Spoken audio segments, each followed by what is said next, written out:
Hello everyone, welcome to Black Mirror Horror. कैसे हैं आप सब? आई होप आप सब ठीक होंगे।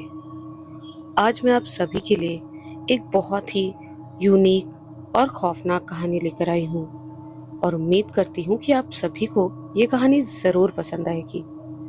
तो कहानी पसंद आए तो इस वीडियो को ज़्यादा से ज़्यादा लाइक और शेयर ज़रूर कीजिएगा और साथ ही जिन्होंने इस चैनल को सब्सक्राइब नहीं किया है वो ज़रूर से सब्सक्राइब कर ले, क्योंकि अब बैक टू बैक बहुत सारी यूनिक और आप सबकी पसंदीदा कहानियाँ आने वाली हैं।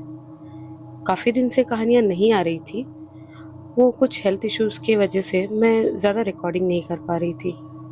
तो अब बहुत सारी कहानियाँ आने वाली हैं, इसीलिए चैनल को सब्सक्राइब करके बेल आइकन ज़रूर ऑन कर ले। तो चलिए अब सुनते हैं हमारी आज की कहानी। माथे पर बिंदिया, होठों पर लाली, आंखों में काजल, सिर पर नारंगी घूंघट, हाथों में लाल हरी चूड़ियां और पैरों में पायल।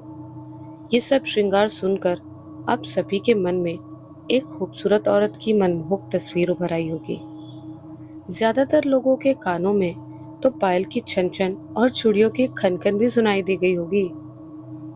ऐसा हो भी क्यों ना, क्योंकि ये सभी श्रृंगार एक औरत ही करती है और जब करती है तो उसकी खूबसूरती कई गुना ज्यादा बढ़ जाती है।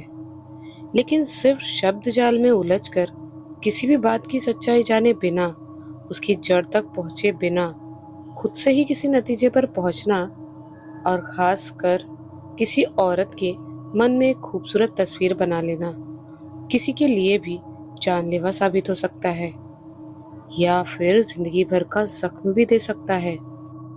आप में से किसी के साथ ऐसा ना हो, इसीलिए आज की ये कहानी कुछ ऐसी ही है, जिसमें आप जानेंगे कि जल्दबाजी में लिए गए फैसले कितने खतरनाक और जानलेवा हो सकते हैं। लेकिन मैं कहानी शुरू करूं उससे पहले आप अगर हमारे चैनल में नए हैं तो चैनल को सब्सक्राइब करके बेल आइकन दबाना ना भूलिए।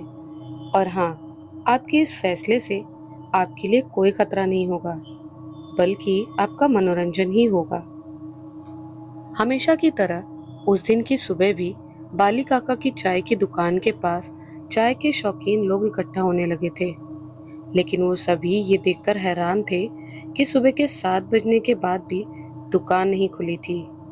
8 बजने के बाद भी जब बाली काका दुकान खोलने नहीं आए, तब वहां मौजूद लोग आपस में बातें करने लगे।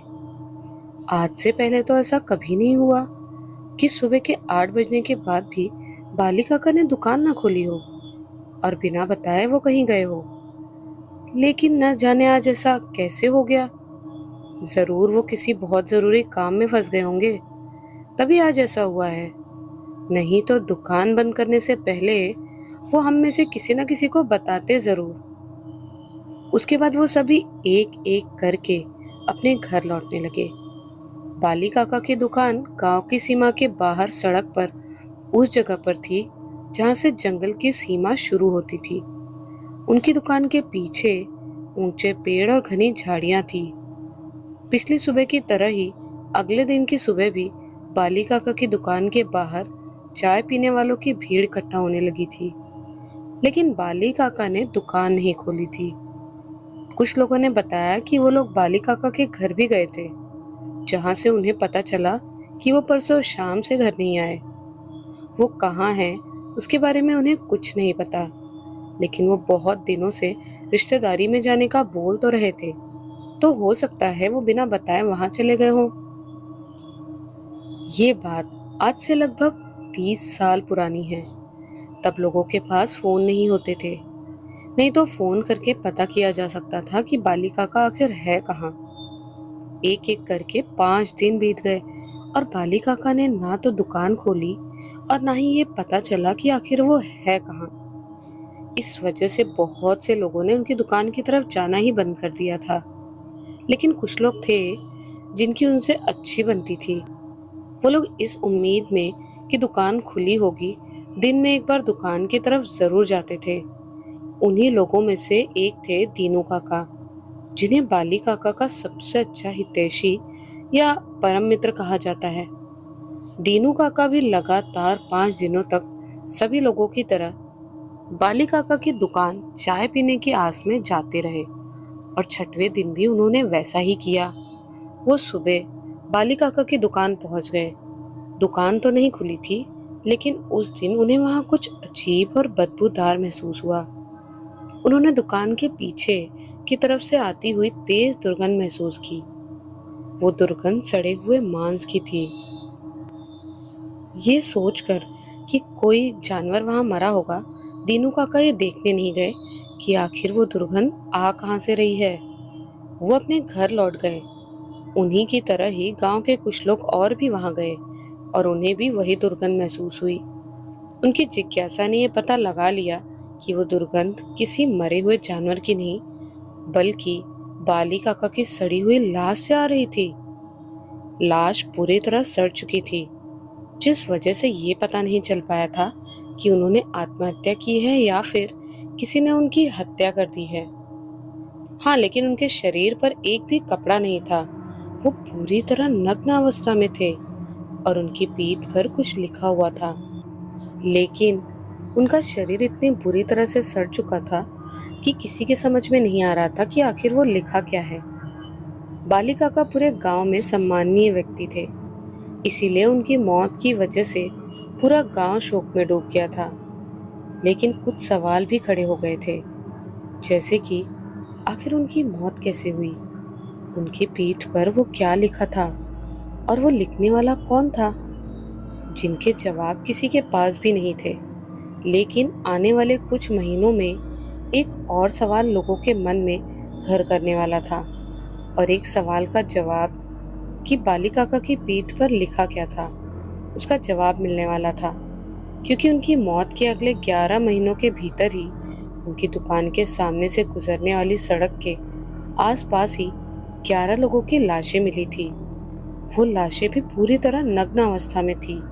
उनकी पीठ पर धोखेबाज लिखा हुआ होता था, जिस वजह से लोगों ने अंदाजा लगा लिया था कि बाली काका के साथ साथ उन 11 लोगों को मारने वाला एक ही इंसान है, क्योंकि उन सभी के पीठ पर जो लिखा था वही बाली काका की पीठ पर भी लिखा हुआ था।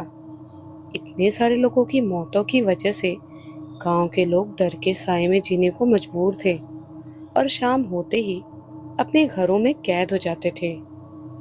बाली काका की तरह ही उन सभी 11 लोगों की मौत रहस्य बनी हुई थी, लेकिन बाली काका की पीठ पर क्या लिखा हुआ था उसका रहस्य शायद सुलझ चुका था। भले उन सभी लोगों की मौत की वजह एक रहस्य थी, लेकिन उन्हें एक ही आदमी ने मारा है ये कोई भी बता सकता था, क्योंकि उन सभी लोगों की मौत एक ही तरीके से हुई थी और उन सभी की पीठ पर एक ही शब्द लिखा हुआ होता था। भले ही गांव वाले लगातार हो रही मौतों से डरे और घबराए हुए थे, लेकिन उन्हें एक बात की संतुष्टि भी थी कि बाली काका के अलावा मरने वाले बाकी के सभी 11 लोग उस गांव के नहीं थे, बल्कि वो बाहरी थे। लेकिन उन्हें मारने वाला कौन है और उन्हें मार क्यों रहा है, सभी गांव वाले इसी सवाल का जवाब ढूंढने की कोशिश कर रहे थे। लेकिन इसका जवाब किसी को भी नहीं मिल रहा था, क्योंकि भला कौन किसी को बेवजह मारेगा, वो भी अनजान लोगों को, जिस वजह से गांव के लोगों के मन में अनजान कातिल की बहुत ज्यादा दहशत भरी हुई थी। गांव वाले एक अनजान कातिल से पहले ही खौफजदा थे। एक और अफवाह ने उनके मन में दहशत पैदा कर दी। वो अफवाह थी बाली काका की दुकान के पास ही सड़क पर रात के अंधेरे में एक हट्टी कट्टी औरत सज धज कर खड़ी रहती है, और जो कोई भी उस सड़क से गुजरता है वो उसे रोकने की कोशिश करती है, फिर चाहे वो पैदल हो या फिर किसी वाहन से हो, और जो कोई भी रुकता है वो औरत उसे मार देती है। ये सिर्फ एक अफवाह थी या फिर इसमें कुछ सच्चाई भी थी, इसके बारे में ना तो किसी को पता था और ना ही कोई पता लगाने की हिम्मत जुटा पा रहा था। लेकिन बहुत ही जल्द उसका राज खुलने वाला था। एक रात जब लगभग सभी गांव वाले सो गए थे, तभी एक आदमी अर्धनग्न हालत में बदहवास होकर गांव की तरफ दौड़ा चला रहा था और चिल्ला रहा था, मुझे बचाओ, मुझे कोई बचाओ, वो मुझे मार डालेगा। उसकी चीख सुनकर कुछ गांव वालों की नींद खुल गई। वो सभी उसकी हालत देखकर हैरान थे। क्योंकि वो अर्धनग्न हालत में डरा और घबराया हुआ ऐसे भाग रहा था जैसे उसके पीछे कोई खूंखार जानवर पड़ा हो। पूछने पर उसने बताया कि वो एक ट्रक ड्राइवर है और जब वो गांव के पास से गुजर रहा था तब उसे सड़क के किनारे एक औरत दिखाई दी जो उसे हाथ दिखाकर रोकने की कोशिश कर रही थी। पहले तो उसने आधी अधूरी बात बताई। जब गांव वालों ने जोर दिया तब उसने पूरा सच बताया। उसने बताया कि वो औरत नहीं बल्कि औरत की तरह सजा एक आदमी था जो दूर से हूबहू एक औरत की तरह ही दिखाई दे रहा था। वो उसके छलावे में आ गया और अपने मन में काबू न रख सका। उसने ट्रक रोककर उस औरत की तरह सचे हुए आदमी को ये समझकर कि वो एक औरत है उसे ट्रक में बिठाने की कोशिश करने लगा। लेकिन उस आदमी ने ट्रक में बैठने से इनकार कर दिया और औरत की आवाज में बोला, तुम्हें जो कुछ भी करना है यही करो, मैं तुम्हारे साथ कहीं नहीं जाऊंगी।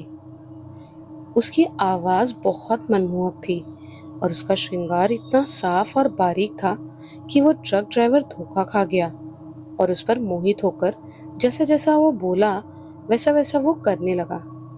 वो आदमी ट्रक ड्राइवर को अपने पीछे आने को कहता है और वो उसके पीछे पीछे जंगल के अंदर घनी झाड़ियों तक पहुंच जाता है। वो ड्राइवर जोश में आकर अपने कपड़े उतारने लगता है और उस औरत का घूंघट निकालता है। तभी उसकी नजर उसके चेहरे पर पड़ती है जिसे देखकर वो एकदम चौंक जाता है। जो चेहरा थोड़ी देर पहले एक खूबसूरत औरत जैसा दिखाई दे रहा था अचानक वो एक मर्द के चेहरे में बदल गया था जिसकी दाढ़ी और मूंछ थी। सिर्फ इतना ही नहीं, उसकी आवाज भी रहस्यमय तरीके से जनाना से मर्दाना हो चुकी थी। वो ड्राइवर कुछ सोच या समझ पाता उससे पहले ही औरत की तरह सजा वो आदमी अपना नाम बताता है और अपने साथ समलैंगिक संबंध बनाने को बोलता है। उसकी बात का ड्राइवर पर जब तक कुछ असर नहीं हुआ तब तक उसे ये पता नहीं चला कि वो आदमी जिंदा नहीं बल्कि एक रूह है।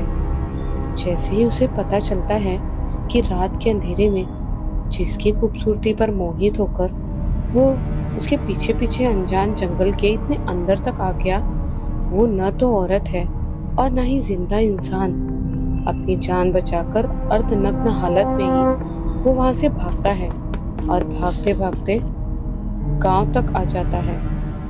गांव वालों ने उस ड्राइवर की बात पूरी सुनी और उसकी बातों पर उन्हें यकीन भी हो गया क्योंकि जिस आदमी का उसने नाम बताया था वो आदमी उन्हीं के गांव का था जिसे बहुत सालों पहले गांव वालों ने मार मार कर गांव से बाहर निकाल दिया था। कुछ सालों पहले गांव वालों ने जिसका बहिष्कार कर दिया था वो अब तक वापस नहीं आया था और अब इस तरह वापस आएगा किसी को भी उम्मीद नहीं थी। जिससे जान बचाकर वो ड्राइवर भाग रहा था उसका नाम सुनकर सभी गांव वाले चौंक गए। लेकिन उस भीड़ में एक बूढ़ी औरत ऐसी भी थी जिसे कुछ फर्क नहीं पड़ा और वो चुपचाप वहां से चली गई। उस ड्राइवर ने जिसके बारे में गांव वालों से बताया था उसका नाम गया प्रसाद था। लेकिन उसकी हरकतों की वजह से गांव वाले उसे बहुत से ऐसे नामों से बुलाते थे जिसे कोई भी पुरुष खुद के लिए सुनना पसंद नहीं करेगा। लेकिन उसे उन नामों से कोई परेशानी नहीं थी क्योंकि उसकी हरकतें ही वैसी थी। गया प्रसाद था तो एक हट्टा कट्टा मर्द, लेकिन औरतों की तरह सजना संवरना श्रृंगार करना और उन्हीं की तरह बात करना उसे पसंद था। यहाँ तक कि उसने एक मंडली भी बनाई थी जिसमें वो औरत की तरह सज कर नाचा करता था। कई बार वो औरत की तरह सज धज कर औरतों के बीच भी बैठ जाया करता था। घूंघट की वजह से औरतें उसे पहचान नहीं पाती थी। ये बात गांव के मर्दों को पसंद नहीं थी। भला कौन ये बर्दाश्त करेगा कि उनकी बहन बेटियों के पास कोई पराया मर्द धोखे से बैठ जाए। गांव वालों ने उसे बहुत समझाने की कोशिश की लेकिन वो अपनी हरकतों से बाज नहीं आ रहा था। फिर एक दिन वही हुआ जिस बात की शंका गांव वालों को बहुत पहले से थी। वो रात का समय था। पूरा गांव नींद के आगोश में था और चारों तरफ अंधेरा और सन्नाटा पसरा हुआ था। तभी सन्नाटे को चीरती हुई एक आवाज गूंजी, वो आवाज एक लड़के की थी जो डरा, सहमा और घबराया हुआ गांव की तरफ दौड़ा चला आ रहा था। उसके पीछे गया प्रसाद भी भाग रहा था। वो उसे पकड़ने की कोशिश कर रहा था। उस लड़के की चीख सुनकर कुछ गांव वाले उसकी मदद के लिए आ चुके थे। लड़के की हालत बहुत खराब थी। उसके कपड़े फटे हुए थे और उसके पूरे शरीर में जगह जगह खरोच के निशान थे। उस लड़के ने बताया कि गया प्रसाद उसे बहला फुसला कर अपने साथ गांव के बाहर वाले खंडहर तक ले गया और वहां उसके साथ जबरदस्ती करने की कोशिश करने लगा, लेकिन वो किसी तरह उससे बच के भाग निकला। उस लड़के की बात सुनकर गांव वालों का गुस्सा सातवें आसमान पर था। वो जानते थे कि गया प्रसाद इस तरह की हरकत करता है, लेकिन उनके पास कोई सबूत नहीं था, इसीलिए वो गया प्रसाद को कुछ बोल नहीं पाते थे। लेकिन उस रात उनके पास सबूत भी था और गवाह भी, इसलिए वो सभी गया प्रसाद की जान लेने पर आमदा हो गए थे। थोड़ी देर पहले तक जिस तरह वो लड़का गया प्रसाद से बचकर भाग रहा था, अब गया प्रसाद गांव वालों से जान बचाकर भागने लगा। गांव वालों ने उसे बहुत बुरी तरह मारा और मारते मारते उसे गांव की सीमा के बाहर लेकर गए। लेकिन फिर रात के अंधेरे का फायदा उठाकर गया प्रसाद न जाने कहाँ छुप गया। गांव वालों ने उसे बहुत ढूंढा, लेकिन वो उन्हें कहीं नहीं मिला। उस रात के बाद न तो वो कभी गांव लौट कर आया और न ही गांव वालों ने कभी उसे ढूंढने की कोशिश की। उस रात के बाद गांव वालों ने गया प्रसाद के बारे में उस ट्रक ड्राइवर से लगभग 35 साल बाद सुना था। उन्हें इस बात की बिल्कुल भी उम्मीद नहीं थी कि गया प्रसाद के बारे में उन्हें दोबारा सुनने को मिलेगा। और हाँ, उस रात जिस लड़के की बात सुनकर गांव वालों ने गया प्रसाद को गांव से बाहर निकाला था, वो लड़का कोई और नहीं बल्कि बाली काका ही थे। ट्रक ड्राइवर की बात सुनकर गांव वालों को 2 सवालों के जवाब तो मिल गए थे, जैसे कि लोगों को मारने वाला कौन है और वो उन्हें क्यों मार रहा है। लेकिन और सवाल भी पैदा कर दिए थे, जैसे कि गया प्रसाद की आत्मा गांव की सीमा के अंदर क्यों नहीं आ रही और उसने बाली काका को क्यों मारा, और मारा तो लगभग 35 साल बीत जाने के बाद ही उन्हें क्यों मारा। इस तरह के सवाल मन में लिए वो भगवान से प्रार्थना कर रहे थे कि अब तक गया प्रसाद जिस तरह गांव की सीमा के बाहर था, आगे भी वैसा ही रहे। लेकिन वो कहते हैं ना, करनी का फल भोगना ही पड़ता है, और बिना सच्चाई जाने किसी को गलत ठहराना और उसे सजा देना तो खुद अपने लिए नर्क के दरवाजे खोलने जैसा है। लोगों को मारने वाला कौन है, इस बात से पर्दा उठने के बाद सभी गांव वाले डरे और सहमे रहने लगे थे। लेकिन एक बूढ़ी औरत ऐसी भी थी जिसे किसी भी बात का डर नहीं था। वो औरत कोई और नहीं बल्कि गया प्रसाद की बूढ़ी माँ थी। जब से ये पता चला था कि लोगों को मारने वाला कोई और नहीं बल्कि गया प्रसाद की रूह है, तब से गांव वाले उसकी माँ को शक की नज़र से देखने लगे थे।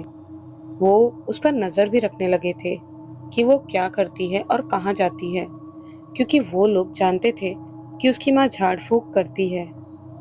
गांव वालों को उसकी कुछ हरकतें रहस्यमय लगी, जैसे कि रात के समय वो अपने घर के अंदर एक तंत्र क्रिया और हवन किया करती थी। सुबह होते ही वो हवन की राख गांव की सीमा के चारों ओर छिड़कती और लगातार एक मंत्र पढ़ती रहती। सिर्फ इतना ही नहीं, कभी कभी तंत्र क्रिया करने के बाद जब पूरा गांव सो जाता था, तब वो जंगल की तरफ जाती थी और सुबह आती थी। एक रात कुछ लोगों ने उसका पीछा करके ये पता लगाने का फैसला किया कि वो जंगल में जाकर करती क्या है। जब वो उस बूढ़ी औरत के पीछे जंगल में गए, तब वो सभी एकदम स्वस्थ थे। उनका मानसिक संतुलन भी ठीक था, लेकिन जब वो वापस आए तो उनमें से सभी लोग पागलों की तरह हो गए थे। उनमें से कोई भी ये बताने की हालत में नहीं थे कि उन्होंने जंगल के अंदर क्या देखा। फिर कुछ दिनों में ही एक एक करके उन सभी ने आत्महत्या करके अपनी जान दे दी। उसके बाद गांव वालों ने ये मान लिया कि गया प्रसाद की माँ ही उन लोगों की मौत की जिम्मेदार है। सिर्फ इतना ही नहीं, गया प्रसाद की रूह ने जिन लोगों की जान ली थी, उन लोगों की मौत का जिम्मेदार भी गांव वाले उसकी माँ को ही मानने लगे। फिर क्या था, उन लोगों ने वही किया जो अक्सर गांव वाले उन दिनों किया करते थे। उन्होंने बिना सच्चाई जाने ही गया प्रसाद की माँ के साथ भी वही किया जो उन्होंने गया प्रसाद के साथ किया था। उन्होंने उस बूढ़ी औरत को उसके घर से बाहर निकाला और एक पेड़ से बांधकर उसे जिंदा जला दिया। वो चीखती चिल्लाती रही कि मैंने क्या किया है, मेरा कसूर क्या है जिसकी सजा मुझे मिल रही है। भीड़ में से किसी ने उसके सवालों का जवाब देते हुए कहा, तेरी वजह से इतने लोग मारे गए, तूने जो किया है उसकी सजा तुझे मिल रही है। मेरी वजह से कोई भी नहीं मरा, उल्टा मैंने इतने सालों तक तुम गांव वालों को उससे बचाया है। अगर मैं ना होती तो न जाने अब तक वो कितने लोगों को मार चुका होता। वो बूढ़ी औरत अपनी बेगुनाही साबित करने की कोशिश कर रही थी और गांव वालों को बार बार ये समझाने की कोशिश भी कर रही थी कि उन्होंने जो उसके बेटे के साथ किया था उसी का बदला लेने के लिए उसकी आत्मा 35 सालों से तड़प रही है और उसी ने उसे बदला लेने से रोक रखा था। लेकिन फिर भी न जाने कैसे उस रात बाला उसके चंगुल में फंस गया और मारा गया। सिर्फ इतना ही नहीं, उसने उन्हें ये समझाने की कोशिश भी की कि अगर वो लोग उसे मार देंगे तो फिर गया प्रसाद की आत्मा से गांव वालों को कोई भी नहीं बचा पाएगा। लेकिन गांव वालों ने उसकी एक भी बात नहीं सुनी और उसे जिंदा ही जला दिया। उस दिन गांव वाले बहुत सुकून में थे और खुद को सुरक्षित महसूस कर रहे थे, क्योंकि उन्हें लग रहा था कि उस बूढ़ी औरत को मारने के बाद मुसीबत उनके सर से टल चुकी है। लेकिन उन्हें क्या पता था कि अगर वो सब पिछले 35 सालों तक सुरक्षित रहे तो उसी की वजह से, वरना अब तक न जाने कितने लोग अपनी जान गंवा चुके होते। उन्होंने बिना सोचे समझे खुद ही अपना सुरक्षा कवच तोड़ दिया था। उस बूढ़ी औरत के मरने के कुछ दिनों बाद ही बाली काका की तरह ही गांव के एक और बुजुर्ग की लाश गांव के बाहर और जंगल के पास मिली। मैंने आपको ये बताया नहीं था कि आखिरकार बाली काका की मौत कैसे हुई थी। ये बात उस दिन की है जिस दिन बाली काका की मौत हुई थी। हमेशा की तरह उस दिन भी अंधेरा होते ही बाली काका दुकान बंद करके घर जाने की तैयारी करने लगे। लेकिन दुकान बंद करने से पहले ही कुछ ग्राहक आ गए और चाय पिलाने को बोले। वो लोग उनकी पहचान के थे, इसलिए वो उन्हें मना नहीं कर सके। चाय पिलाने और उन लोगों के साथ थोड़ी बहुत बातें करते करते न जाने कब रात के 9 बज गए और चारों तरफ घना अंधेरा छा गया। बाली काका को पता ही नहीं चला। उन दिनों सूरज ढलते ही जल्दी अंधेरा हो जाता था, क्योंकि तब आज की तरह शहर और गांव में बिजली नहीं थी। उन लोगों के जाने के बाद बाली काका भी जल्दी से दुकान बंद करके अपने घर की तरफ चल दिए। लेकिन उस रात उन्होंने छोटे रास्ते से जाने का फैसला किया, क्योंकि रात बहुत हो चुकी थी। वो रास्ता घने जंगल से होकर जाता था। उनके पास एक लालटेन थी जिसकी रोशनी में घने जंगल में भयानक रात उन्हें इतनी डरावनी नहीं लग रही थी, लेकिन थी तो भयानक ही। ऐसा लग रहा था जैसे मानो पूरा जंगल सो रहा हो, लेकिन फिर भी कोई है जो जाग रहा है। कीट पतंगों और तेज हवा से पेड़ों की सूखी टहनियों की रगड़ की आवाज बालिका का साफ साफ सुन पा रहे थे। उन आवाजों से उन्हें कुछ फर्क नहीं पड़ रहा था, लेकिन दूर से आती भेड़ियों और कुत्तों की आवाज जरूर उनके मन में सिहरन पैदा कर रही थी। इसीलिए जल्दी जल्दी कदम बढ़ाकर वो घर पहुंचने की कोशिश कर रहे थे। तभी उन्हें अंधेरे में चमकती हुई आंखें दिखाई देने लगी। उन्हें देखकर उन्होंने ऐसा महसूस किया जैसे वो आंखें उन्हें ही घूर रही हैं और उनकी धड़कनें तेज हो गई। उस सन्नाटे और खामोशी में बालिका का अपनी तेज सांसें और धड़कनों की आवाज साफ साफ सुन पा रहे थे। वैसे वो अंधेरे से डरते तो नहीं थे, लेकिन उस रात जंगल का वो घना अंधेरा उनके मन में अजीब सा खौफ पैदा कर रहा था। उन्हें ऐसा लग रहा था जैसे उनका जंगल में जाना पहले से ही निश्चित था। बाली काका पहले भी कई बार जंगल के उस रास्ते से घर जा चुके थे, लेकिन वो पहली बार था जब वो इतनी रात में वहां से गुजरे थे। बाली काका को महसूस हो रहा था जैसे वो आंखें धीरे धीरे उनकी तरफ बढ़ रही हैं। तभी उन्हें अजीब और रहस्यमयी आवाज सुनाई देने लगी। उन्हें कभी सिसकती हुई तो कभी फुसफुसाती हुई, लेकिन दर्द भरी और डरावनी अनजानी आवाज सुनाई देने लगी। बाली काका उन आवाजों को अपने मन का वहम समझ रहे थे। वो अपने डर पर काबू पाने की कोशिश कर रहे थे। तभी उन्हें ऐसा महसूस हुआ कि जैसे किसी ने उनके कंधे पर हाथ रखा, और उसके तुरंत बाद ही उन्हें अपनी कमर पर भी एक हाथ महसूस हुआ। वो पीछे मुड़कर देखने ही वाले थे कि तभी उन्हें आवाज आई, बड़े दिनों बाद मिला है, आज तुझे ऐसे ही नहीं जाने दूंगा।